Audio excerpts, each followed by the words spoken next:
Hey, good morning. Welcome to the Golf Shop TV. I'm Jeff Harrison, my host. I'm Amy Anderson. I should say my co-host. Let's try that again.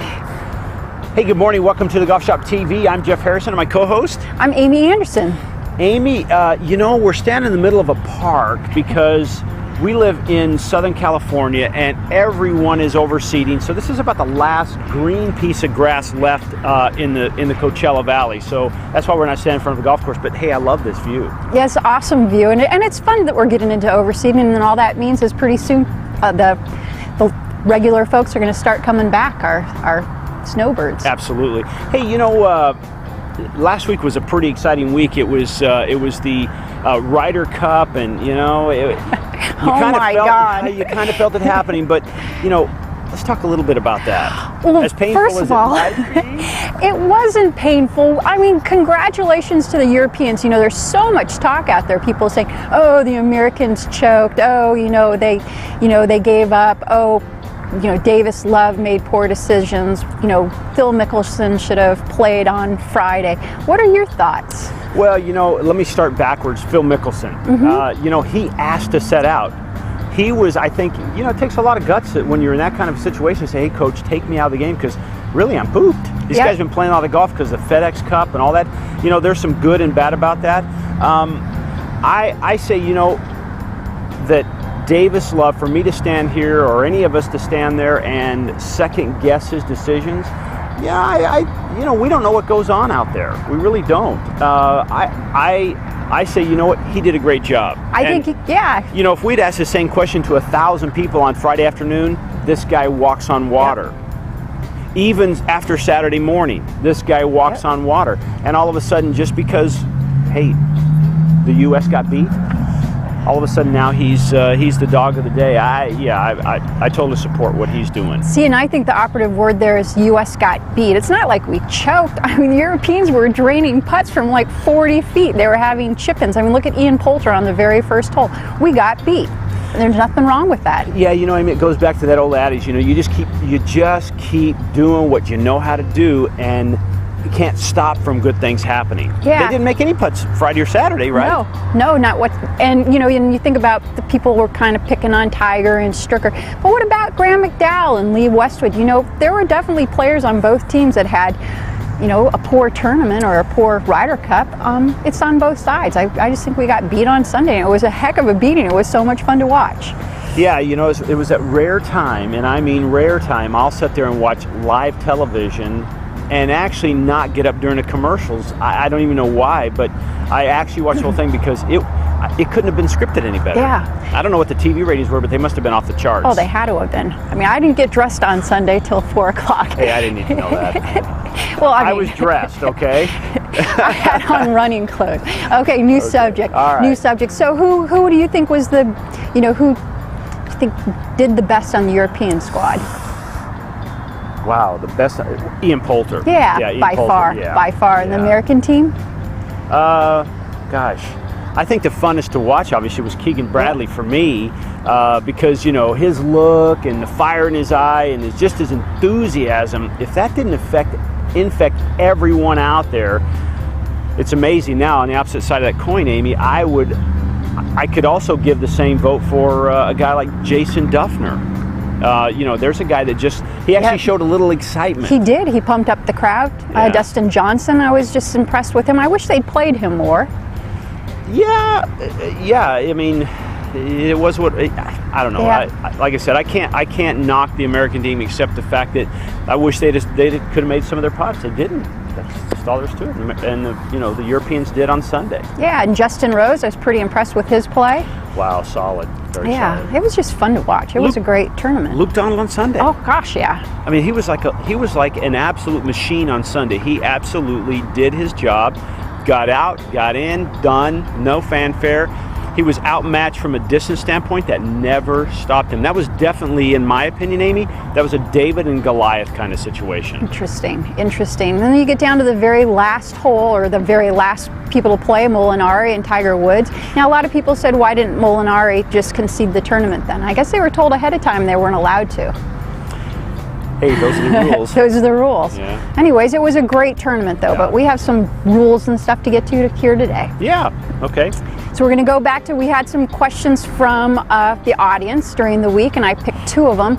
And one's kind of a cool question because, you know, I mean, I knew the answer, but I think a lot of people wonder about it. And this question comes from a gal. She's a member at Bermuda Dunes. I won't say her name because she has a name everyone will know, but it says, during the Ryder Cup, I saw players practice putting after they finished a hole. Are you allowed to do this in stroke play too? Well, actually, the rules of golf say that, you know, as long as it does not call undue delay. Yeah. You know, if you stand up there and somebody's standing out in the fairway and they're waiting on you because you decide to throw down an extra ball and putt out, you know, that's undue delay. Yeah. So rule 7.2, you're actually allowed to putt and practice chipping. But here's something I didn't know, and I got called on it in match play once.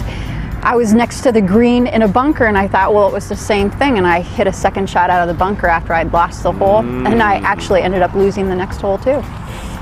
Ouch. Yeah, so it's just chipping and putting, and you can practice, obviously, chipping and stuff on the tee box on the next hole. Okay.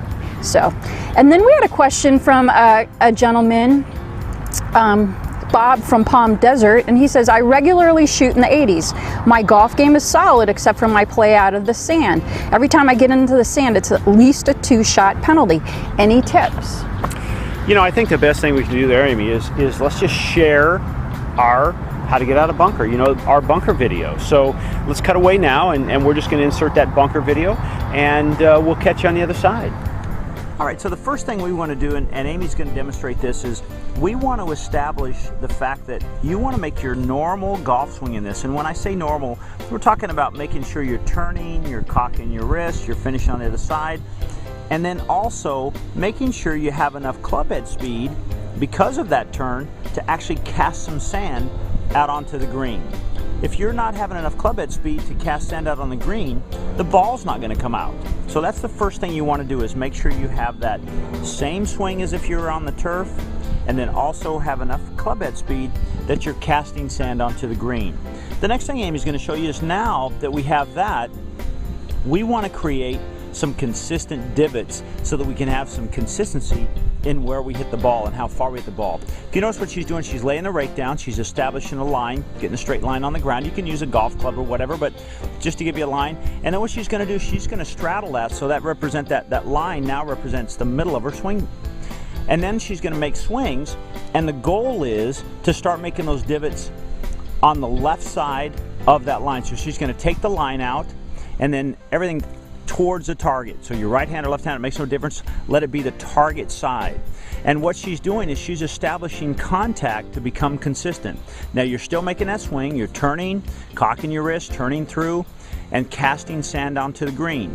Now, at this point, if you see your divots inconsistent to that line, way behind the line, it means you've started down with your hands first. You're hitting it way too soon.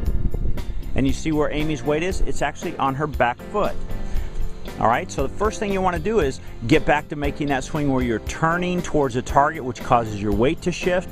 And you can see it moves the line up, or the contact of the line, well forward from where she was hitting before. All right, now if you're swinging and you're actually hitting either no sand or way in front of it, you're probably just sliding and standing up. Sliding, standing up. See, she's not making any divots, and that's when we hit the baby right in the forehead and it hits the top of the bunker and it comes back down to say hello. So what we want to do is now she's going to rake that up, and as she's doing that, what her goal is now is to start saying, hey, if I'm going to hit some shots out of the bunker, what I want to do is I've established my pace of my swing, the consistency of the contact, and now what she can do is she can actually control her distance by how much sand is between the ball and the club head. So if she puts a ball very close to the line, this means she's going to hit a full shot. Now, speaking of full shot, how hard do you swing? Well, most of us that are in the bunker, we're only swinging at about, 30 to 40% of our normal full swing. We're not fighting the bunker. We realize if we wanted to go farther, we don't swing harder, we just reduce the amount of sand. If we wanted to go shorter, we increase the sand to make exactly the same swing. As long as our contact is in the same place and the ball is just moving, we're putting more or less sand between the club and the ball. And as you can see here, Naomi's hit 3 different shots, and 3 different shots went 3 different distances. She's made exactly the same swing, She hasn't tried to hit it harder or easier. She just changed the location of the sand.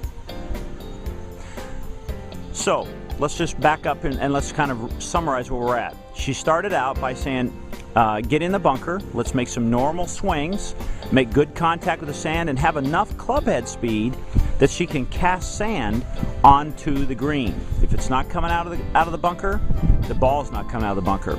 The next thing she did is she just put a ball down, or excuse me, she put a line down, and she started practicing making consistent divots with her club. I mean, let's face it, if your divots are all over the map in relationship to that line, and you're trying to play the ball 2 inches forward or hit ball 2 inches behind it, if your divot is inconsistent, so is your direction and distance control because of the way you contact the sand.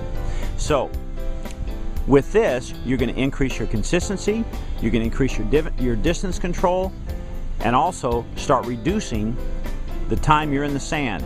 And we have one rule, and Amy, our rule is, when you're in the bunker, get out the first time. We look forward to hearing back from you and your feedback on this. If you notice again, Amy's making nice full shots. She's not making any really harsh, I'm going to call it violent swings. She's not fighting the sand. She's just making a nice turn and turn, cocking her wrist. Look at the finish, nice and high. All of her weight's on her front foot. And when she's done, her target side foot, and she can do this all day long. Thanks for joining us. Hey, welcome back. We hope that tip was, or that particular lesson, we call that our bunker lesson, was very helpful. Amy, any other thoughts, just little things that people can get, you know, that there's breadcrumbs for success. What one breadcrumb would you say they could use? Well, in a bunker, if the sand doesn't get out of the bunker, there's no chance your ball's going to get out. That's beautiful. So, like lots of times with little kids, because we do teach juniors, and, you know, you get an 8-year-old or a 9-year-old, you know, splash that sand to the flag stick. Think about that. Think about trying to get the sand to the flag stick, and a good chance that ball's going to go that far too. Now, does that mean you have to swing really hard, Amy? No, and that's kind of the cool thing. I'm glad you brought that up. Most people think when you're in the bunker, you're blasting it out, you're swinging at 100%. I rarely swing over 30%. Yeah, doesn't take you just a good smooth swing and finishing the shot, right? Finishing the shot, get to that full finish. Great. Well, thanks for joining us. You know, please follow up with us. We're at swingpointmedia.com, or of course go to golfshoptv.com. If you go to swingpointmedia.com, you can sign up for our free weekly etiquette moment tips, and we hope you'll do that. And we'll catch you next week. I'm Jeff Harrison. I'm Amy Anderson. For the Golf Shop TV. Cool.